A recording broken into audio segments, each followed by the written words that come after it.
everybody. It's Colton Stombaugh again with the DeanHouston Inspire podcast.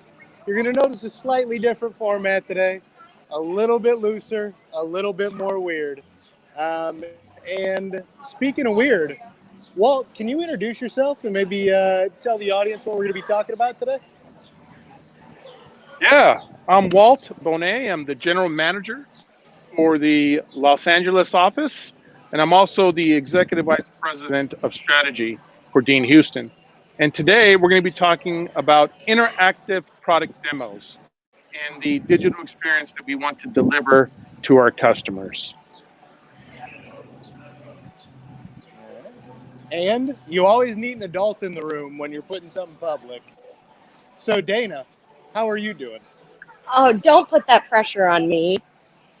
Don't put the pressure on me to be the adult. I am Dana Arrasmith. Did you enjoy that drink, Walt? Yes, especially when you talk. When you talk, I have to take a drink. I am Dana Arrasmith. I am general manager of our new DeanHouston Nashville office, and I am coming to you from Kerrigan Spirits. Walt, I don't know if you told us where you're reporting live from today. Did you? Oh man, from Route 66, there's a really cool bar called Mustang Sally's, and I'm out here enjoying this awesome Bloody Mary. That's what they're known for, is their Bloody Marys. It's a little spicy, a little tangy, and a little salty, but that's the way I like it, Colt. All right. And for those of you who don't know, I'm Colton Stombaugh, the vice president of digital innovation, and also your host. I'm reporting live from Hopcat in Kalamazoo. I'm sure, Dana, you've been here once or twice. I believe I have, as a Michigan girl. They've got your picture on the wall. I don't want to know why, but which wall? And I'm already 6 or 7 deep, so I've stopped drinking. But I was a little nervous going into this one. So, Walt, you mentioned I can understand that with Walt and I. Yeah, exactly. It's a very intimidating, smart crowd, I'm just trying to keep up. But so IPDs, interactive product demos, what are they and why should our audience care? Yeah, well, you know what? Interactive product demos is a relatively new tool that we're introducing to our clients. And really, it's a product demo of a technical product, right? We are in the B2B space, and many of our clients have complicated products. They're either very big or they're very complicated. And, before the pandemic, you would either go to the factory or go to a trade show, and someone would walk you through a product demonstration. Well, with technology and the new digital space that we're in, and digital selling, what we're doing is we are showcasing how the product works. And with the product demos, we can go inside the product, do fly-throughs, and really get specific, highlighting features and benefits. So in a nutshell, we're bringing the product demos to a digital experience, and you can either showcase this to your customer in a presentation, you can have it at a trade show, or your customers can find it on your websites. Okay.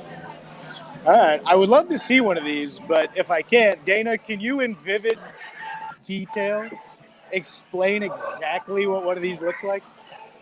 Yeah, I have a visual aid for you, Colton. Are you ready? Absolutely. Did you get it? I don't even think you were looking.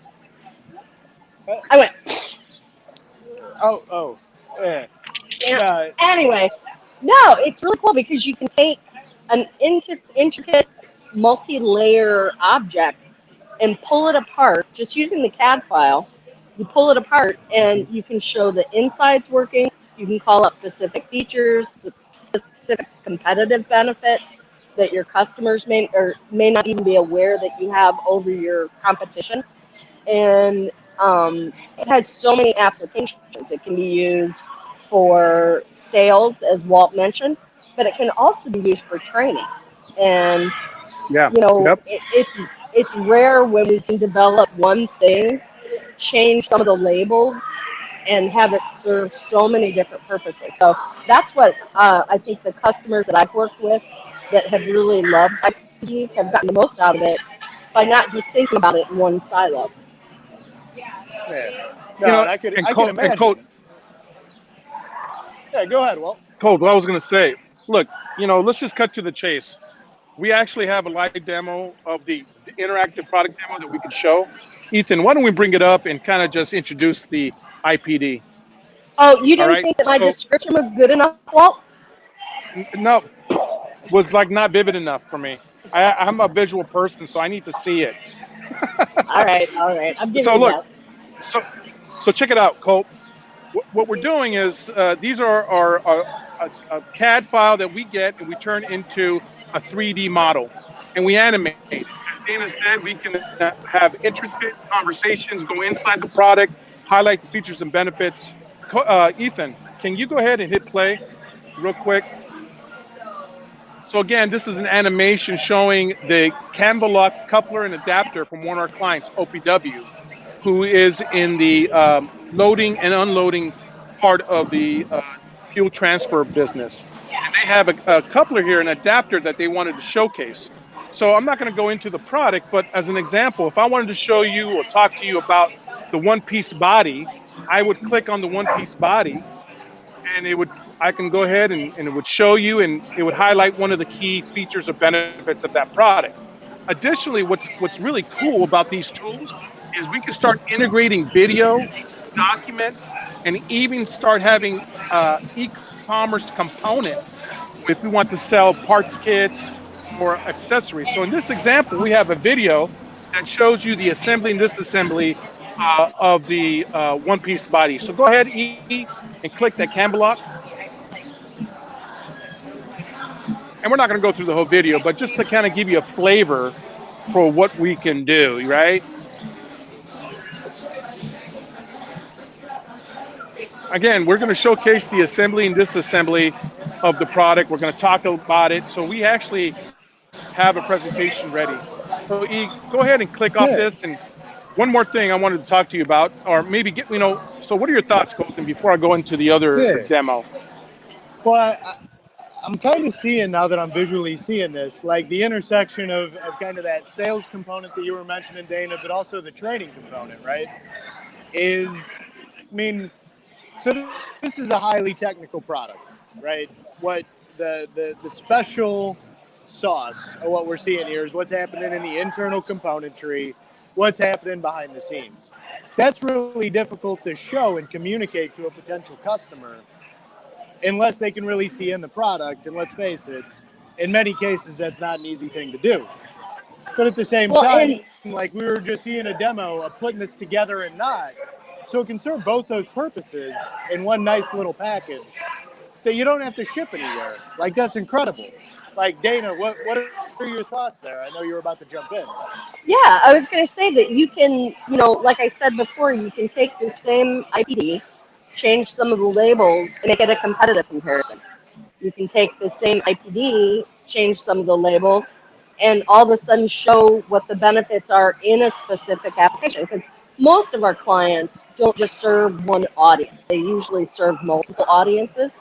You can make the call out relevant to that specific audience, relative to what the competitors are doing in that industry, and really give your product a visual leg up in the industry.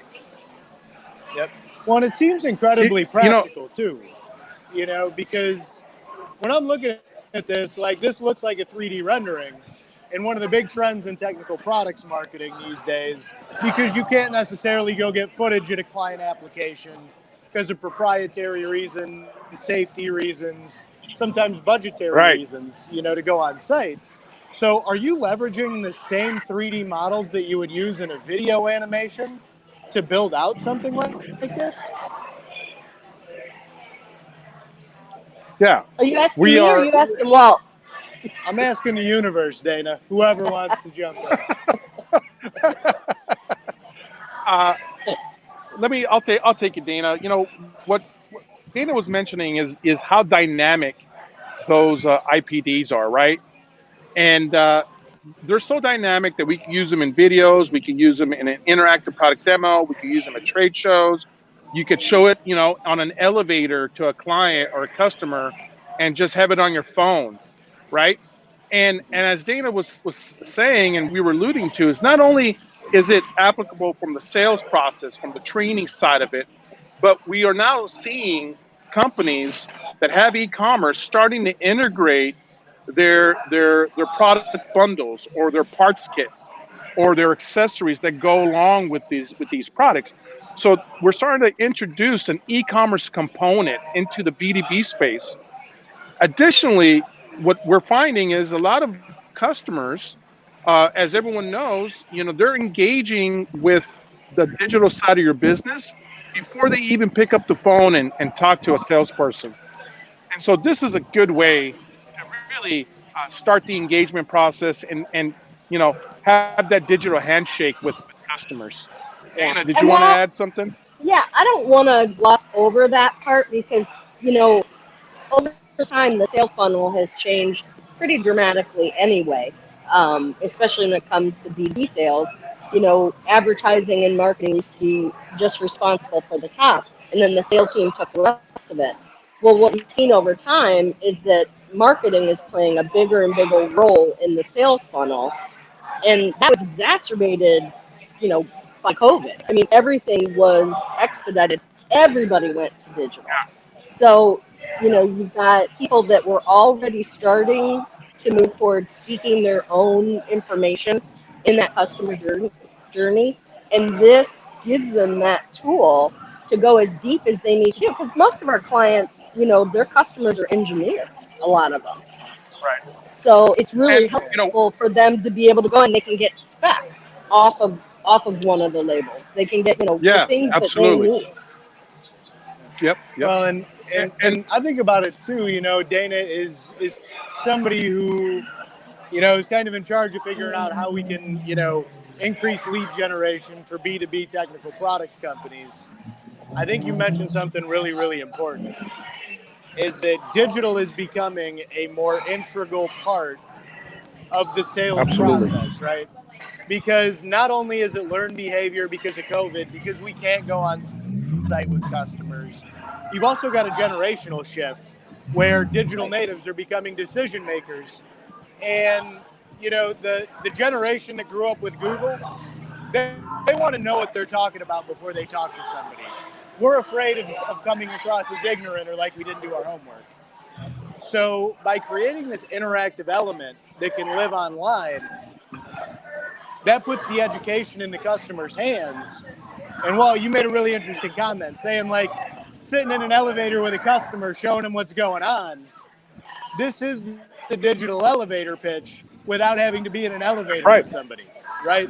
Yeah. Is they can learn and dive in, Well, and let's face it, how many of our clients, were concerned about their different members of their sales team delivering the story in a different way that may or may not represent the brand how they want it to be represented. So this gives a controlled and guided experience that still is supplemented by sales, but it takes that heavy lifting off. They can take them through it, but it's controlled. Well, and I think if you talk to a technical... Oh, go ahead, Walt. No, I get excited because I'm into this stuff, man. And one thing we forgot to mention is like, it's not just about products, man, right? Sometimes our customers, our clients, they want to articulate how their product works in an application, right? How does it move fluid from point A to point B, right? And not necessarily inside the product like we just showed you. And that brings up, can you bring up that RC40 one that I showed you earlier? Yeah, so again, this is another of our clients, Blackmer, awesome company. And they have a product that is a turbine pump. Go ahead and hit play. And this product is used for transferring auto LPG, right? And not only are we engaging the audience from an exploded view aspect of the product, as an example, we're going to show you click impeller real quick, right? Like just real quick, I'm going to show you how product moves in and out of a pump, right? Very simple. I'm on an elevator. I only got 30 seconds to show you what it does. And I could talk to you about, my special IP that makes this more efficient or safer or whatever. I'm showing how the product works. Additionally, E, if you can back out one more level, I'm going to show you not only how the product works, but I'm going to show you how it works below ground, right? And Mr. Customer, this is what you're going to do. This is how it's going to look below ground. So you're going to have your auto LPG refueling station. I'm going to show you how this operates, how these pumps move fluid in and out of the the auto LPG gas stations. So this is a good example of showcasing a product and the application that is used in it, which is kick ass, man. That's just, I love that. Yep. Well, Yeah, you know what, guys? This.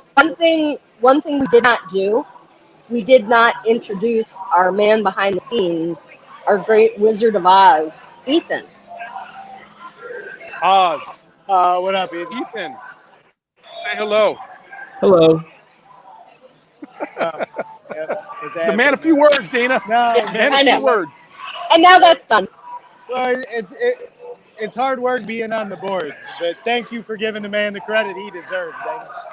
But I mean, I'm looking at that, and what's crazy, like, so I think about the economics of what I just saw. Now, I guess if I'm a salesperson and really want to clearly articulate the inner workings of a technical product like that, yeah, I could take that pump that probably weighs, 175, 125 pounds, solid metal. Yeah, I could go take one, off the shelf, pay somebody to cut it in half, and take it with me to explain that to a customer. That's expensive, and it's a pain in the ass. Pardon my language. That's why we have Ethan. He can bleep me out. And what if your product? Hold up. Dana, I gotta just process this. I've never heard mine was more awesome, Walt. No, I've never heard him cuss. That's unbelievable. The foul language that comes out of your mouth, Colton. Jeez. I get around Dana. That about me. I can't help it. But I'm used to you. Think about that. Like you're making conversations that once used to be very difficult possible, and it would have been very expensive to have effectively possible, especially when you're in a trade show element. What I was going to add to that is exactly. You mentioned something that weighs 175 pounds. How many of our clients have products that weigh well over 175 pounds, and how many of our clients pay tonnage at trade shows to get the things loaded in? Between the shipping and getting them loaded in, it's a huge expense. And not only that, but you look at everything that's going on. I don't think anybody in their right mind would deny in a niche B2B market that trade shows are always going to be a major driver of business. Mm-hmm. But with everything that just happened in the world, a lot of companies are taking a more measured approach, right? Maybe budgets for those parts of operations are a little less than they used to be. And if you can't afford to have a product that might be 10 feet by 10 feet, the size of a small booth in and of itself at a show, why wouldn't you explore something like this that allows you to bring that product to the show in an interactive way in a much more cost-effective manner? Even when you look at the cost of the 3D rendering and programming, you can offset what used to be a massive expense by doing one of these. In some ways, depending on which way you look at it, not only can it be more effective, but also more cost-effective and efficient at the same time. It's I don't know. So many people went extremely exciting. So many people went to taking models of their products to trade shows instead of the actual product, because it's the same thing, but a model doesn't give you the pull-apart functionality. It doesn't enable you to label each piece that's relevant to that audience. A model is so limited that it just can't compete with the full experience of an IPD. And you want to talk about efficiency and effectiveness. Not only we just talked about the trade show use case, but we also mentioned earlier, right? This can be part of a website. This can be part of a sales call. I think about the web and demand gen applications with a website in one of these spaces. When I can get metrics on how long customers are spending interacting with these tools, when we can do things That's like, hey, if a customer's spending more than 2 minutes on the IPD, shoot them a pop-up that's going to be unobtrusive. That's like, you want a one-on-one demo with a sales engineer? We'll get that scheduled for you, no problem. Give us your email address. So that same experience that is driving efficiency on the trade show floor and is extremely utilitarian in an in-person sales context can also be deployed at little cost very effectively from a demand generation perspective. Like, when you can do one thing and use it 3 times, that is the hallmark of a lazy but effective company, right? And as a lazy person, I love it. You know, it's a really novel thing. I mean, what do you guys think about that? You know, here's what we're doing in essence. And like, I'm kind of an old school. I came from the old school side, you know, where you had your sales guys, you visit customers, you do the face to face, and I still believe in that. I think that'll never go away. But what we've done is we've enabled the sales force. We gave them another sales tool to engage customers in a faster, smarter, and more efficient way. I can engage a customer through my phone if I want to. I can, you know, I don't have to just tell the story through, you know, brochures or documents anymore. I could just show them this IPD and they instantaneously get it. And so, like, I love the fact that the IPDs empower the sales force, empower people to tell the story of how great their products are. And not only that, it's just a multi-layered, you know, functionality that the IPDs give you from an e-commerce, a training, documentation, video, whatever we wrap around it. It's so dynamic. And here's the kicker for me, you know, and not for me, but for our customers who are probably thinking, how much does this cost? You know, what is this? Is this going to blow my budget? Let me let you a little secret. It's not that expensive. It's affordable. And we become so efficient and so good at IPDs that, you know, 2 years ago, it might have cost a little bit more. We've dropped the prices down just because of our ability to produce these things in a relatively quick fashion. So I'm all for it. I think it's changed the game for salespeople. That's my take, man. Well, I think it's changed the game, not just for sales. I mean, if you think of manufacturer concerns, let's see. Quick question: do you like Walter's shirts? Really, Ethan? Really? I gotta before I get really deep, I gotta answer that question. The Clockwork Orange thing really freaks me out a little bit. Yeah. I'll tell you I'm what. just saying. I'm a big Kubrick fan, but seeing Walter's shirt makes me wish my eyes were wide shut. You know, it's you know, Ethan always makes fun of me when I wear like like I have like these shirts that I like are cool. I think they're cool, and whenever I wear them, the guy makes fun of me, and he just carried it onto the podcast. What's up with that, E? Ethan, is it the combination of the suit jacket with the Clockwork Orange T-shirt? Is that what you? I think that's what it is. Like, he looks like he's trying too hard. That's my. Oh my gosh. You know. Well, that's horrible.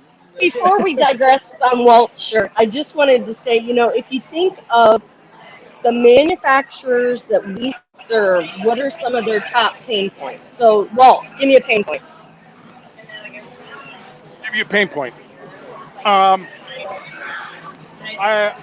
product is too complicated, and I can't tell my story quick enough. I only got 8 seconds to hook a customer. How do I do that? Right. Colton, give me a pain point. Changing demographics and decision makers. Right. I'll give you another one. I have all these people that are the people that train my workforce that are retiring. I don't know how to capture that detail in a way that can connect and be really relevant to this younger workforce. I mean, the IPD addresses those concerns and so much more. It's got the skills gap. It's got the user, self-guided experience. It's got a consistent brand delivery. All those pain points, this one marketing element addresses. There you go. That's my summation. I think you two just went on some really powerful rants, and we're probably going to run out of steam soon. Especially, right. well. Yeah, I'm almost out of beer. And I'm fading fast. I'll be honest. It's been a long day for me. But before we go, we got to introduce everybody's favorite segment. Hey, man on the boards, this is your cue. But what's our data point of the day that we can leave the audience with? Walt, can you read this? Because I can't at all. Well, yes, I can read it, and I know that that you have a reading problem, so I'm going to help you out a little bit here. Absolutely. And it's blurry to me right now. I can't really. And it's blurry. Yes. After how many drinks? Don't listen to him. All right. Come on, let's bring it back here, man. So the DP of the day is B2B customers using digital service channels to research and evaluate products rose from 20% in 2016 to 30% in 2019 across all industries. And because we have a character limitations, this was a broad research that was done among 500 B2B companies worth trillions of dollars. So the trend is that people are looking for self-service digital tools to educate themselves on the product before they engage with the manufacturer. That's my take. Right. And I'll tell you what, I would challenge the audience to guess what happened in 2020 with this statistic. Right. Because, I've seen numbers out there as high as 50, 60% that fall into this category. When you think about it, right? So you got 50 to 60% of decision makers using those self-service channels. You want to talk about game theory and competitive advantage? What are you going to do to your position in the marketplace if 60% of customers are looking at your competitor who's got flat, non-interactive experiences? They come to you and you've got something like this. This sets you apart. And especially in these technical niches, the customer experience holistically, including digital, needs to exude thought leadership and innovation, because that's what people are buying into when they buy your product. So even though this might be a marketing tactic, some might call it a marketing gimmick, it exudes and communicates innovation and forward thinking that bleeds over into your product and brand, right? So to me, like, that data point tells the whole story, but we can't close this one out until Dana gives us her opinion. What do you think, Dana? No, I think you're dead on. I mean, it's interesting. I mean, just the clients that we have reaching out to us right now who have seen firsthand how much people have used their online tools and are looking for that next evolution.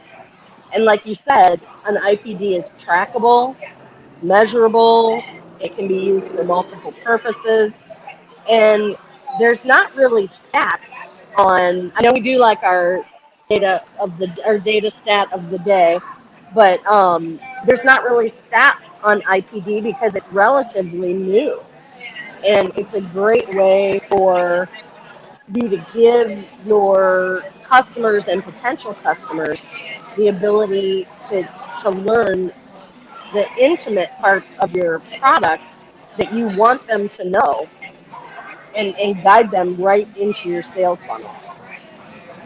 Absolutely. I mean, that's a great way to sum it up.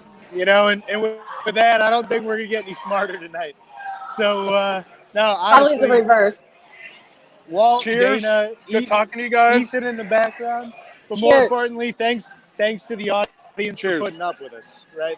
So, thanks so much again. This is the DeanHouston Inspire podcast.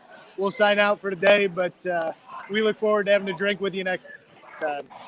Have a good one, everybody. Adios.